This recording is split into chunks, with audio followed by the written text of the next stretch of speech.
James, get it on.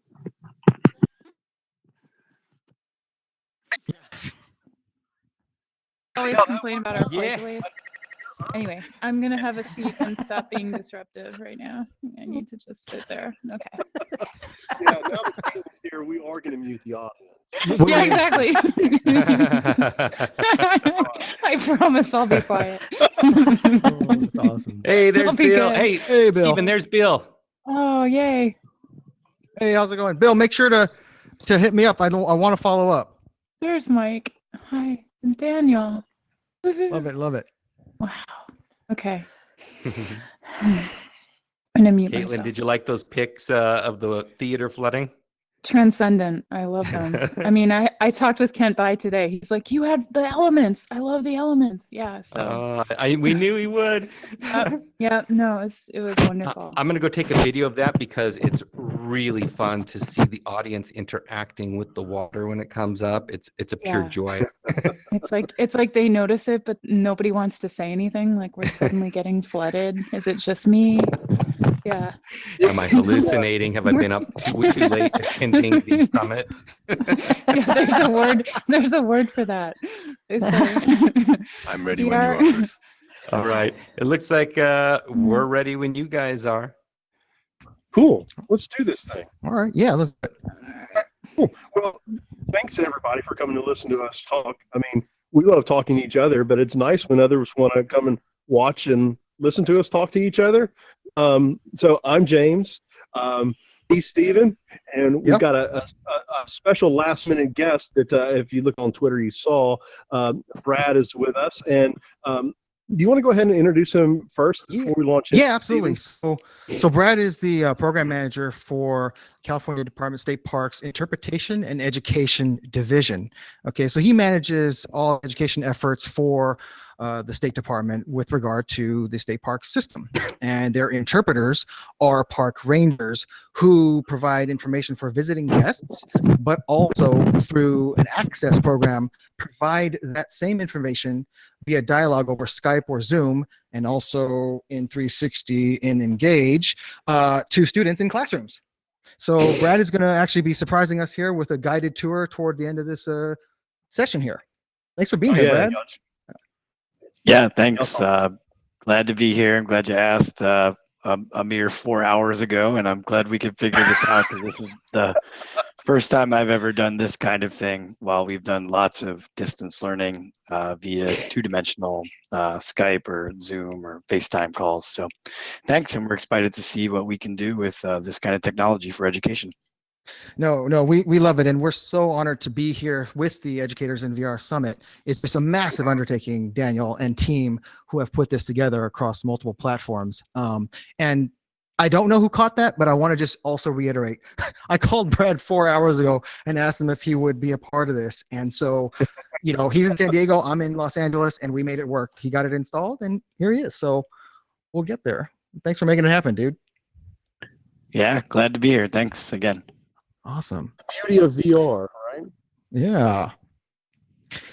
So I guess really the title kind of sums up a lot of what we're going to be talking about today. We're really going to be talking about this kind of merging of realities, like we're joking about flying and getting to places and stuff like that.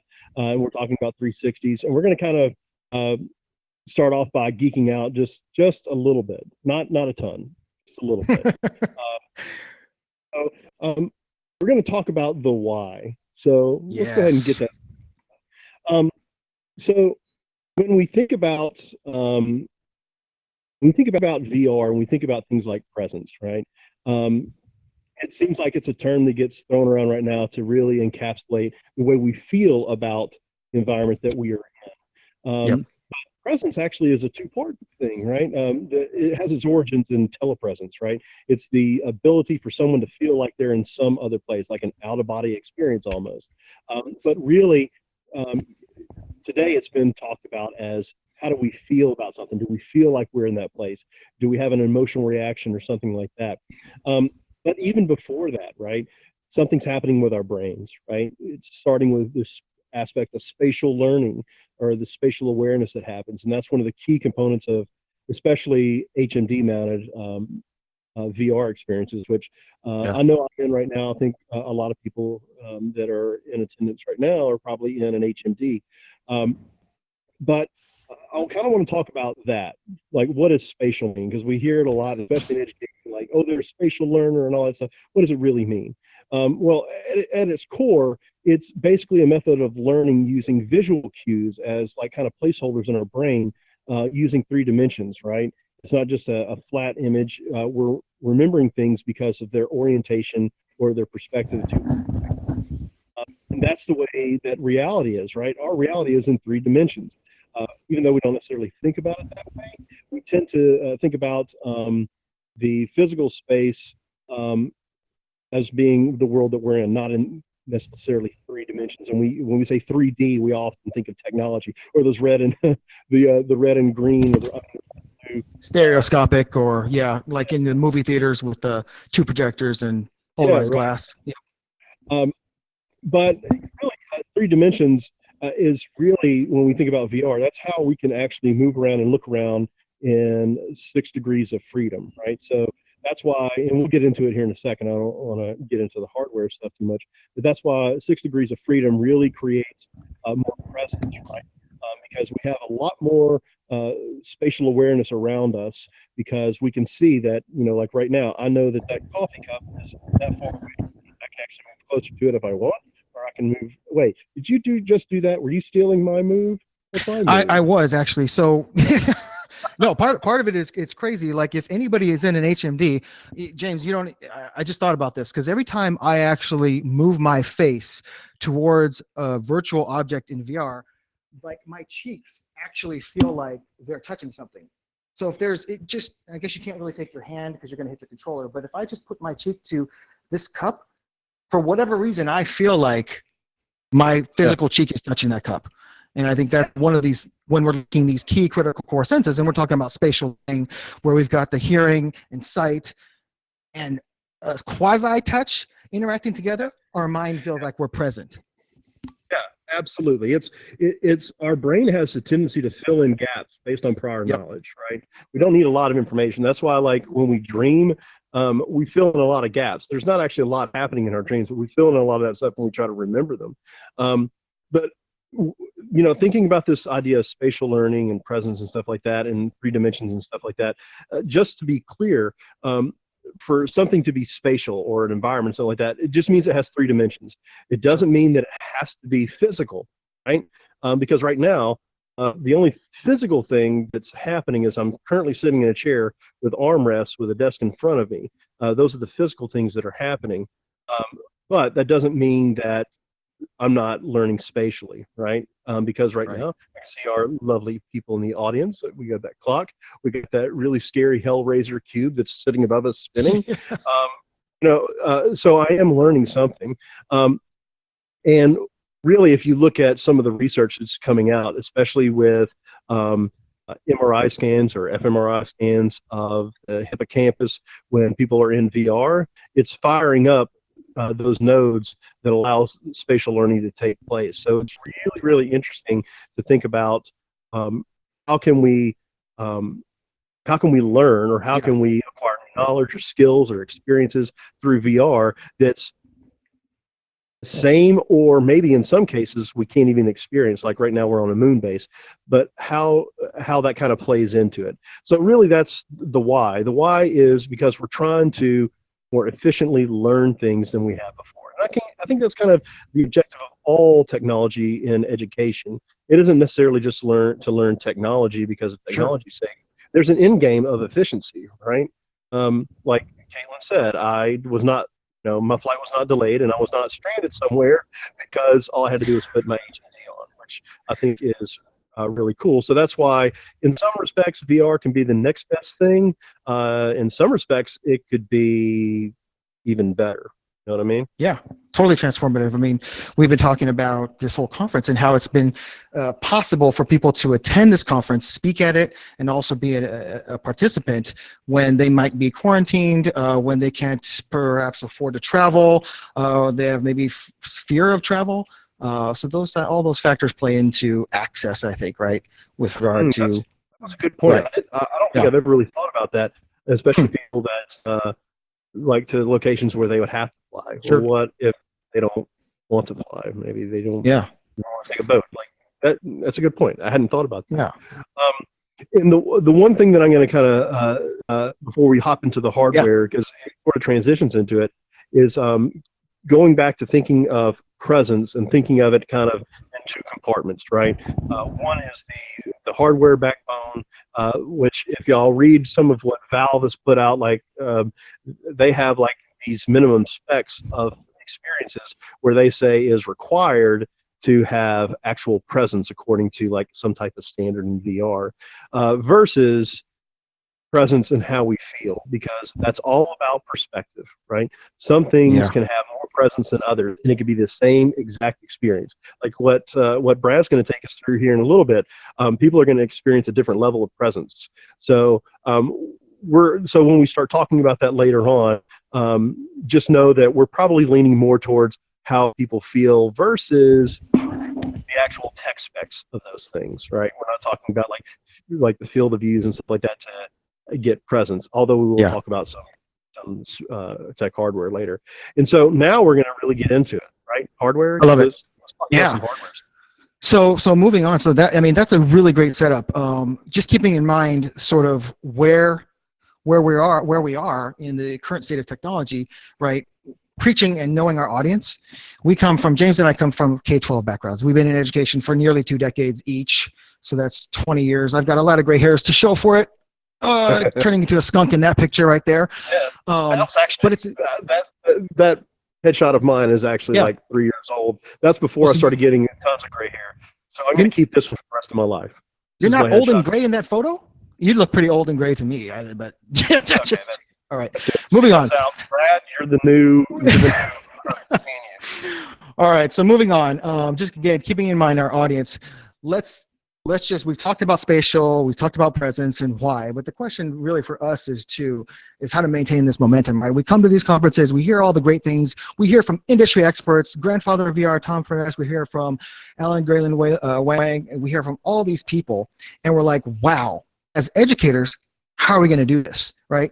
And I'm preaching to the choir by, bringing up a picture of the Oculus Go, but we know that this is one of the lowest hanging pieces of fruit for our audience. We know that at $150, this 3 degree of freedom device gives schools the ability to very easily give students access to 360 video and even some interactive pieces of software where you would teleport as opposed to walk.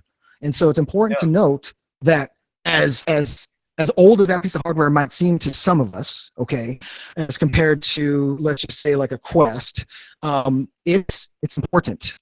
It's still relevant. I would argue that maybe cardboard is sort of definitely on the way out for K-12, but for sure, the Go and other 3DOF devices are important for our industry. And so speaking to these few categories, so hardware, software, management, logistics, right, curriculum alignment, and expectations, that's sort of what we're going to be talking about for the next few minutes here is, okay, you're inspired, you got this momentum, you want to learn in this fashion and inspire students to want to participate and be engaged in your subject matter. So you use VR in passive ways, that provide, and I'm going to steal this from Cucamonga Unified, but notice and wonder, right? So you might start a lesson with a 2D, or excuse me, a 360 passive 360 experience. There's no interaction, but you've encouraged them to want to engage in the forthcoming lesson because now you've engaged them in a way that they prefer to learn, right, James? So what are kids doing right now, right? They're playing Beat Saber. They've got PlayStation VRs. They got all these things. And when we bring those tools into the school, that's a preference factor. That's qualitative data for us that we like to use to leverage against the students' unwillingness to typically want to learn, right? So we bring in these tools, and we got these tools. So you got Oculus Go 3DoF, Quest 6DoF. You got things like the Varo headset, $6,000, 10 if you're a developer. You've got retina quality imagery, but very expensive. I mean, we'll get there, right? But even moving forward here, this I'd love to give credit for this shot, but I can't because I don't know where it came from. But credit to whoever took this photo. There are schools, including Shannon Putman's school, who have got massive amounts of 6DoF headsets, and they are attempting to do their best to align learning with hardware like this in classroom settings like this, right? And so the question, I think, James, probably the question is, okay, you like the idea of spatial learning. You like the idea of engaging students in a technology that they might be excited to use. You like the idea that you can afford it at $150 or $400 for a Quest. But then there's expectation, then there's the logistics, right?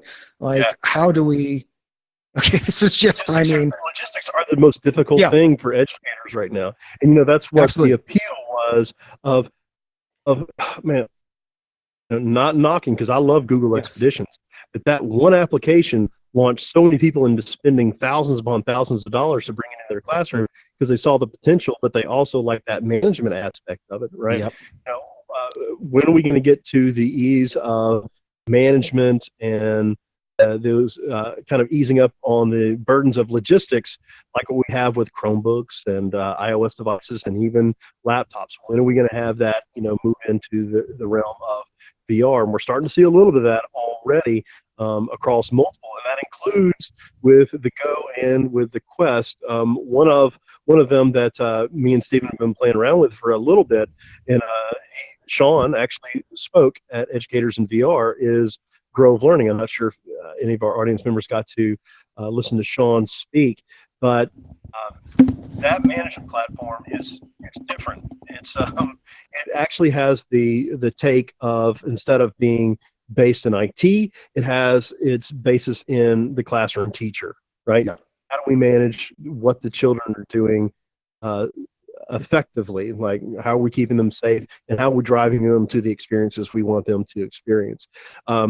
And also with Springboard, I know Stephen's had some communication with Springboard, which that now they have it's with Pico, right? Pico, right. Yeah.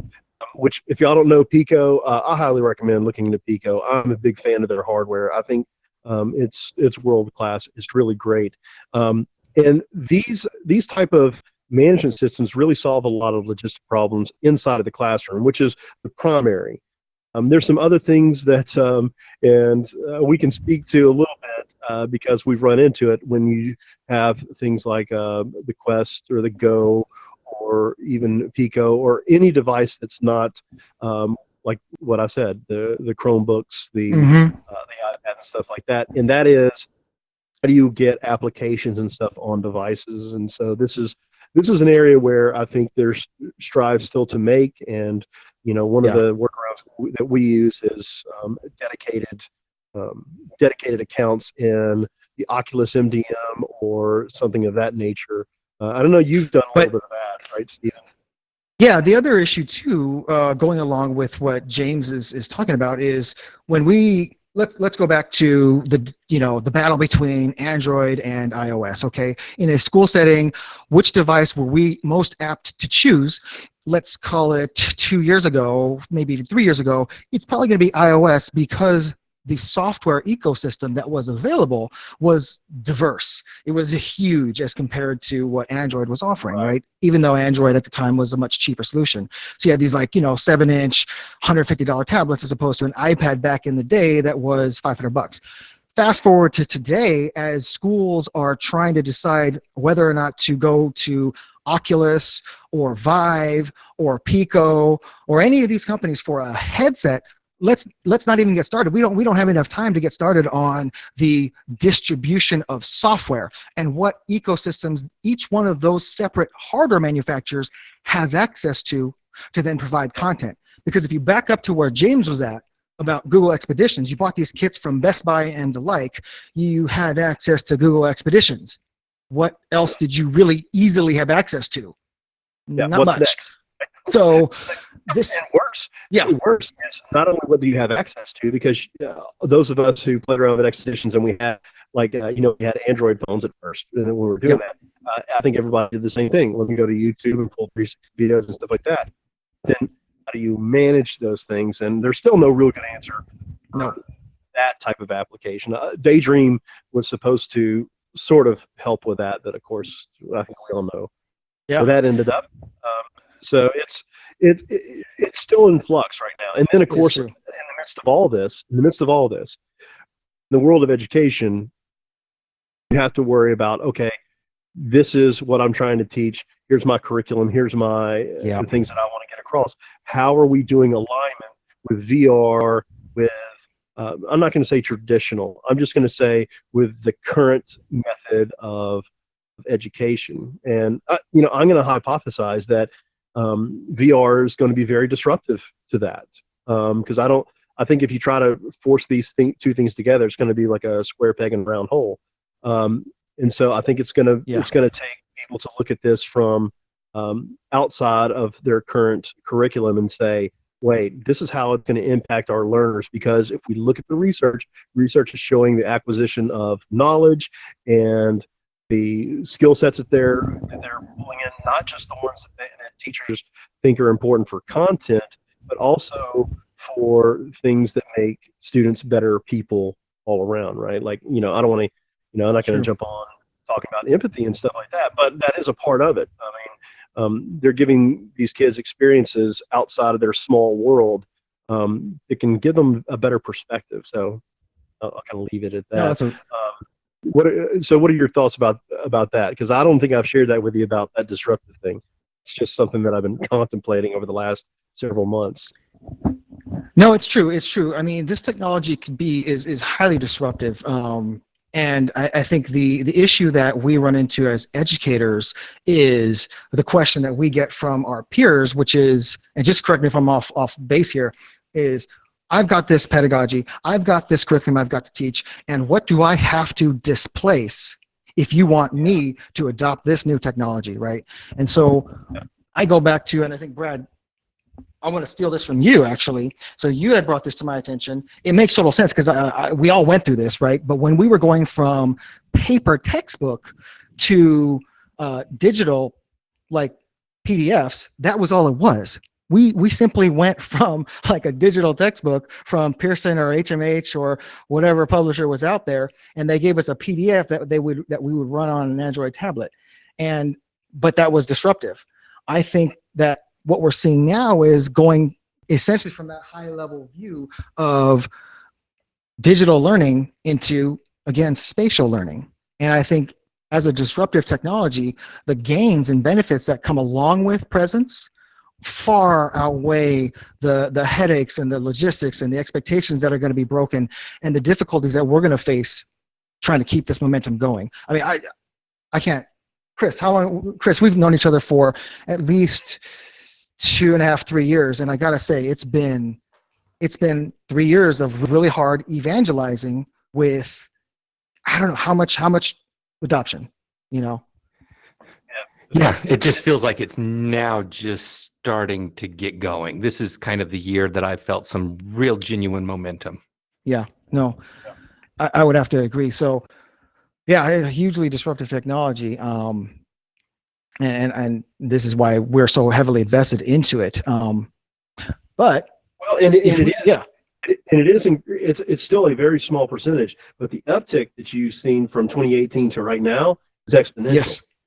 Even though it's still small, Good it is point. exponential. So it is gaining momentum, and we're still seeing, of course, people going by like expeditions kits to kind of get foot in the door. But I'm also seeing a lot of people step outside of the education realm, and obviously, like what you're seeing, like with Go and Quest. The reason there's a demand for MDMs for things like that is because there's so many people that are like, wait, I know that this has some really great applications for my students to learn. I'm going to buy it, and I'm going to figure out a way to make this work. And Yeah. so companies are coming along going, man, if they're going to do that, then let's see what we can do to help support them, which I think is a really good kind of, it's kind of like a grassroots movement to get VR and education mainstream, to be honest. So Can I just jump in for a sec here? yes, Brad. And so, and I think we'll get to this, but we started the PORTS program, the distance learning program, well over 15 years ago, and we were in the same place with bringing live video, two-way live video into classrooms that you are right now with VR. It's the same exact thing, right? It's districts had to invest in $10,000 Polycom units that could be rolled into a teacher's room or used in a library or media center, and kids had to funnel through. Firewall had to be open, content filters had to be managed, all of that stuff, right? And we just hung around long enough to see it, where now, with things like Skype, Zoom, FaceTime, whatever, and pick your favorite platform, you just send a link to a teacher, and voila, there's our interpretive ranger live and in real time. And man, I'm just sitting here listening to you guys, and I'm thinking about all the times that I spent in back closets, in router rooms, in LAUSD, and what we did to get to that point. We had to go to state legislature to get them to see the value of just having high-speed network connections into schools, right? And then convincing districts that it would be okay to allow live video, that we weren't going to, have their students have access to things they weren't able to, we didn't want them to see. So you guys this is the same exact thing, it's three-dimensional, and I know we're going to get to the content and the pedagogy part of it, with what we provide, but that's also a part of the story as well. Like, live video is becoming a thing, but what do you do with it? And how do you provide access for as many people in a meaningful way that you can?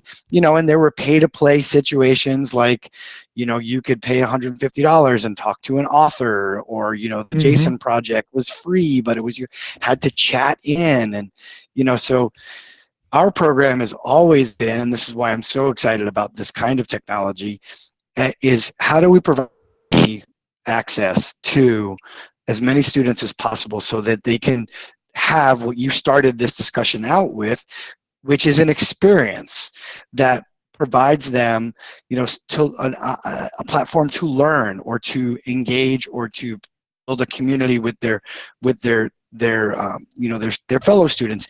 And in our case, if the recipe is right, are they close enough to visit that place and then experience it in real time, in real life? And will the learning outcomes be better because they were better prepared for that visit, because they had high quality experiences prior to the visit? So I'm sorry, I had to jump in. There were some things that No, he just. Oh, sorry. And he can't even move. Like, he's just. God, so. And I'm from New York. I'm flailing over here. I'm flailing. So. No, I'm telling you, it's perfect, because that's really what we're really coming down to, is really about this idea of equity and access. And we're going to look at a couple other things, and we may talk about this a little bit more. Our thoughts on things like equity and access are, we try to take a larger, broader view of it. But one of the things you touched on was about like the cost and stuff like that. Well, right now the cost is high, but we also know, if history shows us anything about technology, the same technology becomes less expensive over time while new innovation happens. So we know that it's going to become more widely available. But really, how are we going to use it and how are we going to harness that and what do those experiences look like? Because the thing that we want to really kind of have our students have access to is, what Stephen said. We want them to have the preference. Like we want them to be able to look at something and say, yes, this is something that I want to use to learn with or learn through. We want them to have that notice and wonder that Stephen had mentioned earlier. We want them to be engaged. But all the while, all this is happening, we are using spatial learning to pull in those long-term memories for content and skill development. Not in a sneaky way, just in a way that we always learn, right? No, we have totally hijacked their senses for sure, right? We have totally hijacked their senses. So not necessarily in a way that's different from what Brad mentioned about an area that was close to them that they could go and visit. But I think it was an interesting point that you made, that was if they experienced it in VR first, are they more well equipped? And what I mean by that is their brain at a point where they can absorb different and more dense information about where they're going if they've been exposed to it in some way that is spatial already, So that's a really good point, right? Because Brad, we actually did that. Sorry to cut you off, Jay. We actually did that with Napa County Office of Education and Angel Island. So let's actually get into those slides, and I'm glad you're here, Brad, because we can actually talk to this particular experience. So what you're seeing here is a partnership between us, California Parks, and also Napa County Office of Education. And what you're seeing there on the screen is a 360 image projected, I know, of a park ranger on Angel Island. Now, if you know anything about Angel Island, and I know this now because I was a part of this experience and I got to learn from this ranger, basically, if you were immigrating into the United States, that's where you would have stopped off. Do I have that correct, Brad? Yep, 1910 to 1940. It was built predominantly to keep Asian Americans out of this country. I'm Japanese American. I can't speak Japanese, but that's terrible. No, I'm joking. So they were there. They were detained for longer periods of time. It's awkward because the audience, we get no interaction with the audience. You know what I mean? As far as audio is concerned. And so sometimes I'm like waiting and I feel like I'm talking to myself. But I do that all the time.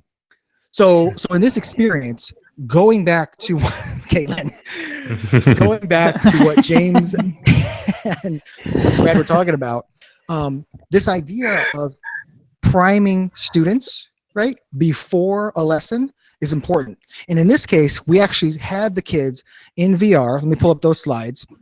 Okay, prior to them actually going out to Angel Island on a boat to go ahead and visit with that same ranger. Okay, so we started off with VR.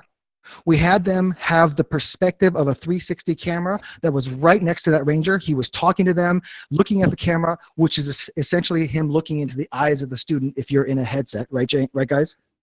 Mm-hmm. And we were able to broker questions back. So just like a Skype interview, as the students had questions, they could ask those questions, and then the ranger could then answer them right back, all while being in VR, all while feeling present and having agency over where they're looking. And then the piece of it that I don't know is, Brad, please help us here, is when those same students went to Angel Island, did you perceive any noticeable difference between how they observed or took part in their experience physically there as opposed to students that had not done VR prior? And the answer can be no. That's fair too. No, the answer is I don't really know, but I can tell you from the experiences that we have, and we've done this for about 2 years now, even students that just do a two-dimensional live video call with that ranger in the field, they are reporting back to us that those kids are better behaved, more prepared to learn, and have a better experience. And that's because you can go through a lot of the stuff that you would do on a regular field trip, right? Yes. Hey, make sure you bring water. Bears aren't going to eat you. I'm in this safe place. Look, there's bathrooms to my right. You're going to be able to pee. You're going to, snakes are not going to be poisonous, that kind of stuff. And really it's kind of, it's self-serving and maybe intrinsic, but the kids get off the bus and they see that person in real life, and they go, "Hey, we saw you on TV," and it's all of a sudden there's this instant kind of Rapport with connection yeah. between them. Yeah, So I can't help but think that providing similar immersive experiences in VR, whether they're live or video on demand, we're going to see the same gains. I think that, Nice. because it's preparation, it's touch points, right? It's the age-old education adage of tell them what you're going to tell them again, and then ask them what you told them, right? Mm-hmm. And then, and here's an excellent way to do multiple engagement points. And it's not different than what's, zoos, aquariums, museums, parks have done all along. We used to send them 3-ring binders and said, here's an image of the historic house museum that you're going to see.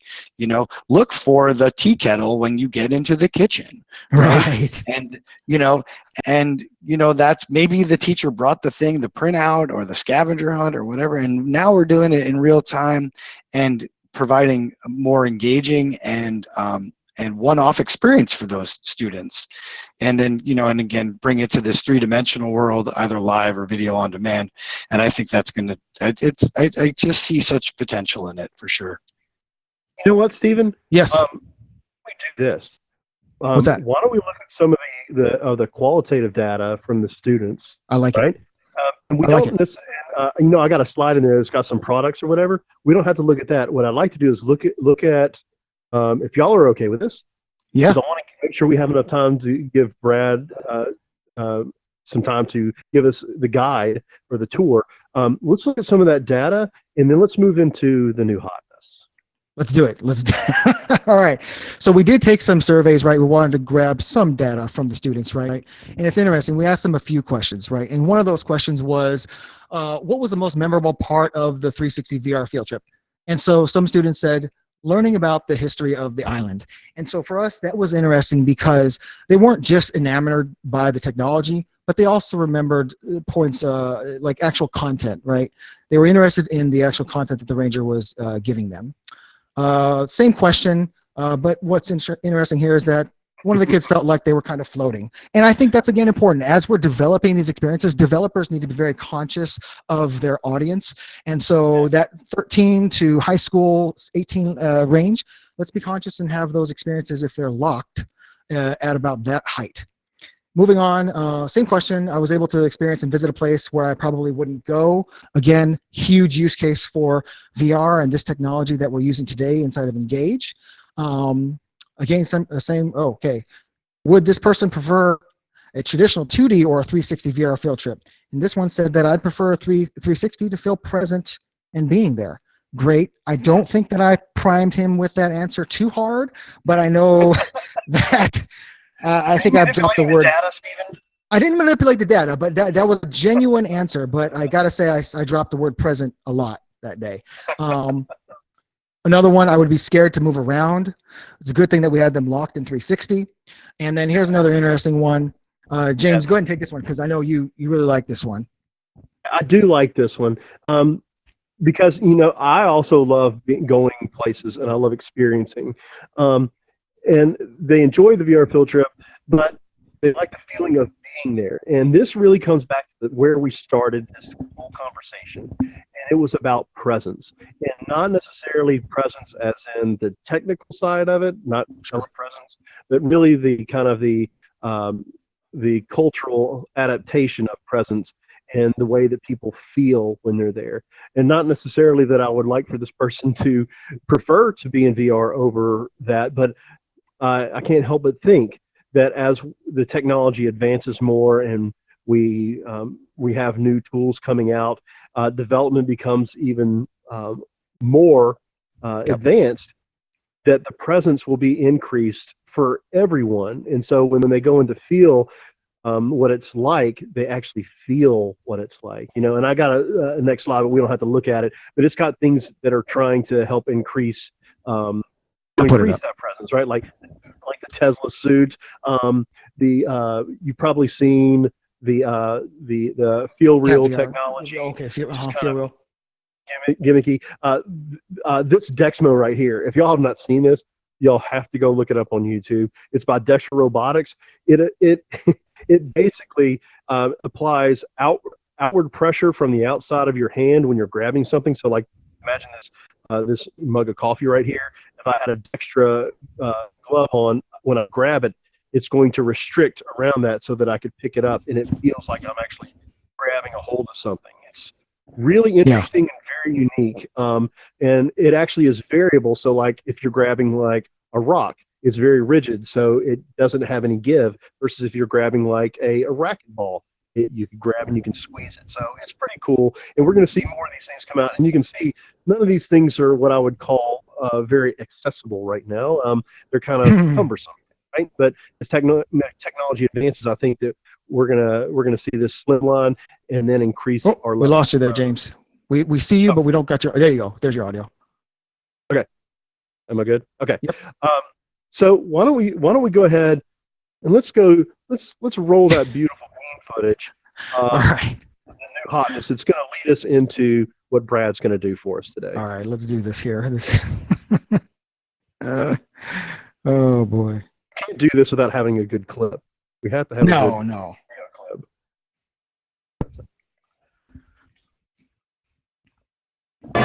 How come you don't remember the light of Zartha? I must have neuralized myself in order to keep the information for myself. Ah, good plan.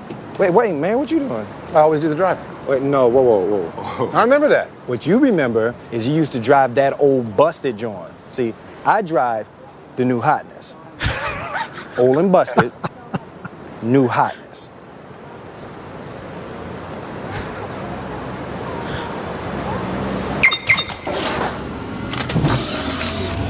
Old busted hotness. I love the fact that, and I just love the fact that he ends it with old busted new hotness, right? And we're not making light and saying that anything that we're using in the classroom today is old busted. What we're saying is we're really excited for, the flying car and what's new and how we can bridge equity I want that access. daggum hoverboard. Oh, we've been waiting for that forever. Forever, man. Yeah. So actually, all right, let's do it. I'm so glad that Brad's here, because one of the hottest things that we're going to do is, obviously we're in a shared experience right now, yes? And that's really cool. But there's something that's really even better about connecting with people that are experts, taking us through a tour of a actual location. And so that's kind of the thing we're going to do today. And so, you know what? I think that we have something special to take us there. Am I right about that, Chris? He's back there typing. Look at him. Yeah, he's doing something. He's looking very important. He is looking very important. He's loading up.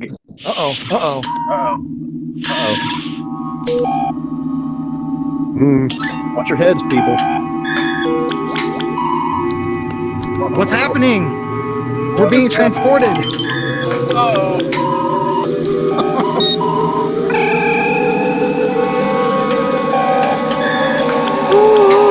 Everybody in the center. Oh no! Oh no!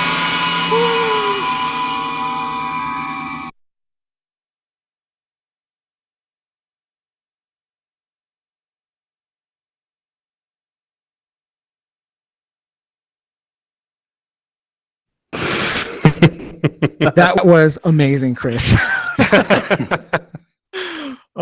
So James, you think it's fair? Like, we can just unmute everybody and then we'll let Brad guide us. We're going to go into a couple of places. Chris, just so you're aware, we're going to do 2 scenes. One is a still, one is video. Okay. And I'd love for Brad to just guide us through, and then we can see how people feel about it, and jump in, people, if you have any questions or you want to interrupt him with thoughts. Yeah, Brad, there you are. All right. You can unmute everybody whenever you have a chance there. Everyone is unmuted, and they can soft mute themselves or not. If I do hear a lot of noise, I'll go ahead and hard mute. Thank you. Mm-hmm. All right. So, Brad.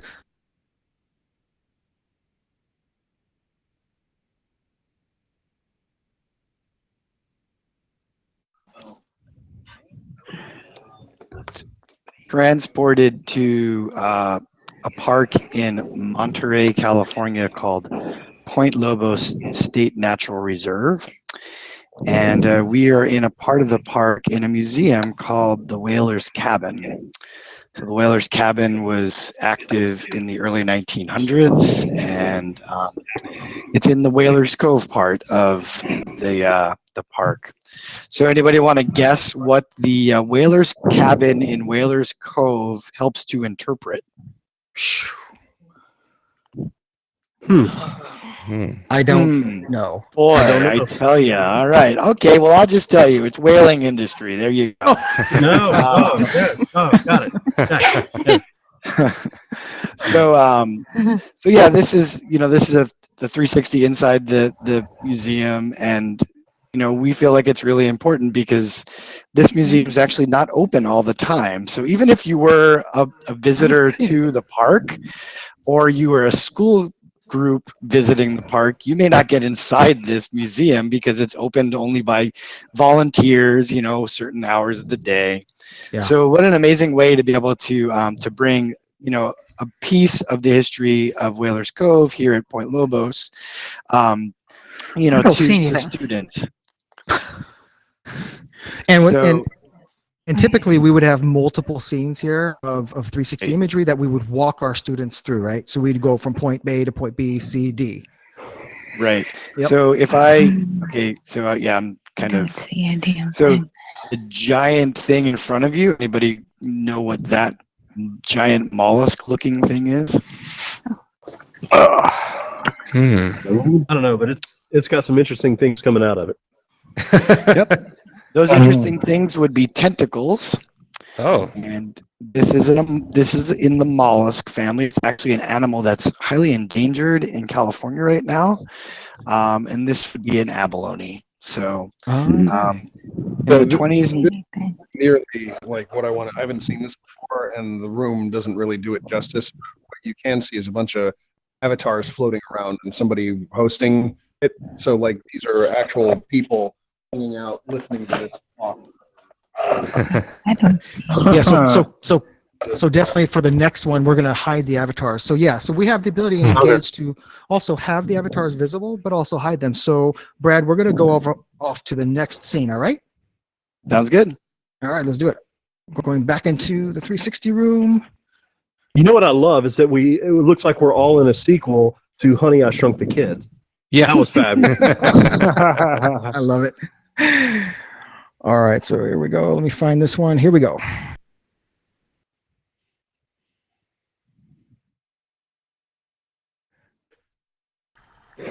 So cool. All right, so we've just taken you from above ground at Point Lobos State Natural Reserve to below the water.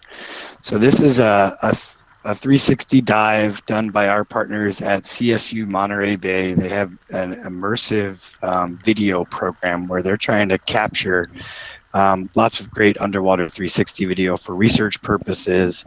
If you look down, you'll see a buddy diver, and that's because you always want to dive in at least a pair of people.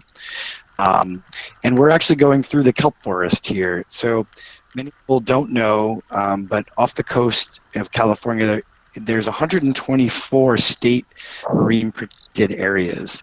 And the marine protected areas are places that provide regulation for all the plants, animals, and the biome there to hopefully provide some sort of safe haven, and also so that we can see some health of our oceans kind of rebound.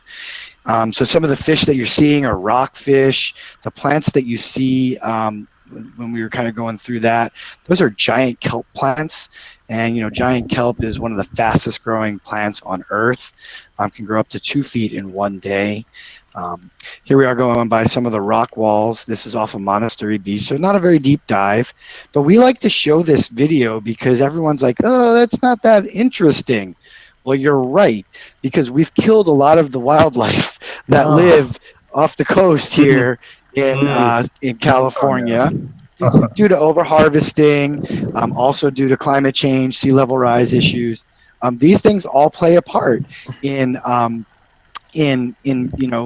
of an ecosystem. And the marine protected areas, which is coming up on a 10-year kind of cycle, they were enacted about 10 years ago. This grid gives a great example of like a point in time survey of what the health of this place looks like. So, we're really excited to be able to use this kind of 360 imagery and video for students so that they can draw their own conclusions about the underwater environment. So any questions? Anybody, any divers in the audience? I did want to point one thing out. A lot of people might have felt a little bit nauseous on that video, but I did notice as soon as the text came up, if you look at the text, it takes away a lot of that sense of nausea. So just something I wanted to point out. Very good point. Brad, can you tell us where, again, they can find you? Tell us briefly about the program again, what California State Parks is doing and what the PORTS program acronym stands for. And then if they want to get a hold of you, what sort of resources they have access to, even if they're not in California.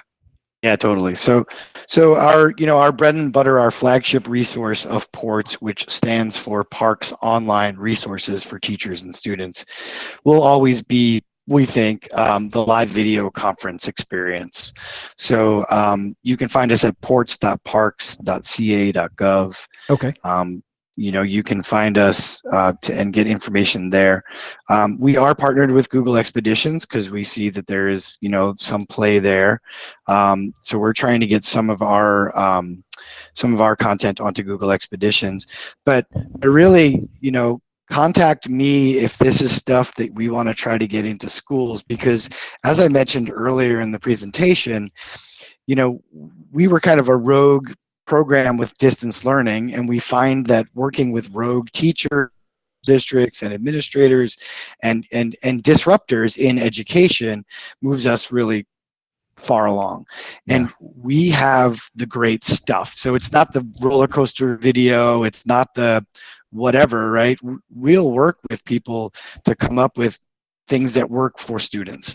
So I'd encourage you to email me. I'm not sure, I can give you my email now. It's brad.krey, Krey, at parks.ca.gov. I'm sure there's some sort of virtual way I can make that appear somehow, but I don't know how to do that. And Steve has my contact info, and I'd be happy to talk with anybody, because I do, believe that this is a disruptive technology that will benefit students, just as I believe live video in the classroom was 15 years ago. It continues to be. Thank awesome. you, Brad. Awesome. Thank you so much. For doing that. And you'll remember Brad's email. You can get a hold of Stephen. His contact information is on the screen. He will definitely get you plugged in. And these are kind of the projects Stephen are trying to help coordinate as well. So if y'all have ideas or whatever, and y'all need someone to bounce some of those ideas off of, or maybe connections with, reach out to us. We would love to connect y'all with that, so we can kind of advance this idea of shared VR experiences, connecting with experts. Love it. Thank you, Very guys. cool. If there's any questions, again, Daniel, I see you doing the whole Chris Mattson rail shots with the video there. And, I see what you're doing.